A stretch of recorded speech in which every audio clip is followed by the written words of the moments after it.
Joining me is Renee Wright. She's the founder of Black Myrtle Beach. How are you? I'm doing great. I'm doing wonderful. Thanks for having me. Of course, we're glad to have you back. You know, you joined us to talk about relationships and connecting through your relationship coaching. And I wanted to talk with you again because, Renee, we absolutely love featuring different members of the community who have groups that can support different cultures. And so we know that you have this group called Black Myrtle Beach. Tell us what inspired you to create Black Myrtle Beach? Okay, well, I moved here in the end of 2019, so I've been here a little over 3 years.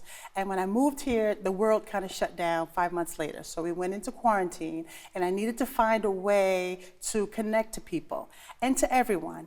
But to be honest with you, I really wanted to be in places where with people who look like me as well. I didn't want to exclusively be with people who look like me or Black people, but I wanted to be in an environment where, again, I just wasn't the only one. So one way to do that is to find other Black people that were in the area. Right. Well, you know, I love about you, Renee, is that you mix and mingle with everyone. You love diversity just as much as I do. I couldn't live without it. I couldn't live without diversity.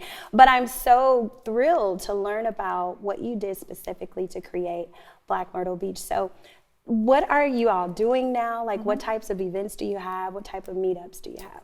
Well, let me just say this: Black Myrtle Beach is an inclusive group, so anyone is welcome to do the participate in the group, be a part of it. It is a mixed group right now, but I really want to make sure that people of color, Black people, know that they're welcome in all activities. I do it all. Right. I do everything, and I want them to know that if they go out and do certain activities, they don't have to feel like they're alone. And once you try it, you won't mind so much being alone, but it's that first time. So I wanted to create a welcoming environment for people of color, but everybody is welcome.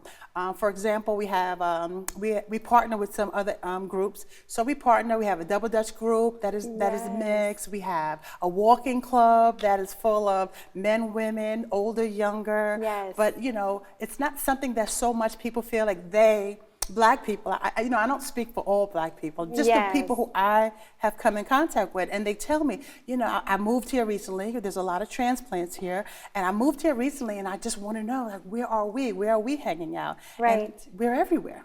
We're absolutely everywhere. So again, we do the walking. We had a Kwanzaa program. We have community service program. We did a day of service for King Day. Beautiful. So we're everywhere doing everything, and we want everybody to come and join us. Yes, this is so good. You know, cultural experiences help us to feel at home. Exactly. When we can connect with our culture, when we can connect with people who, you know, have similarities, then we then begin to feel more comfortable. Right. So that's great. It takes us back to making connections.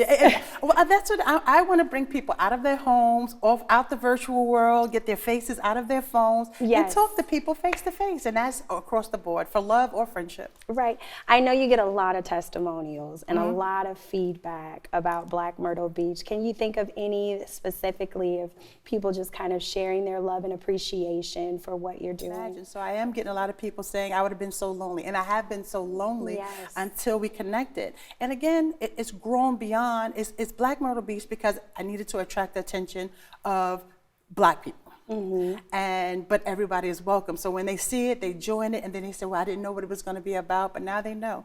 It is just making the world connect on all kinds of levels. And that's how we're going to get along better. Once we're more comfortable hanging with each other and being together. Yes, and we can support one another. Absolutely. Much Respect. better. Much better. How can our viewers find out and learn more about Black Myrtle Beach? Well, Black Myrtle Beach recently became incorporated. So we are an official nonprofit, and we're working toward our federal exemption status. So we have a website, blackmyrtlebeach.com, and we put our events. You know, people can put their events on there. So if someone's looking for something to do, we also have a Facebook group. So, that's how. Thank you so much, Renee. Thank you, darling. Yes.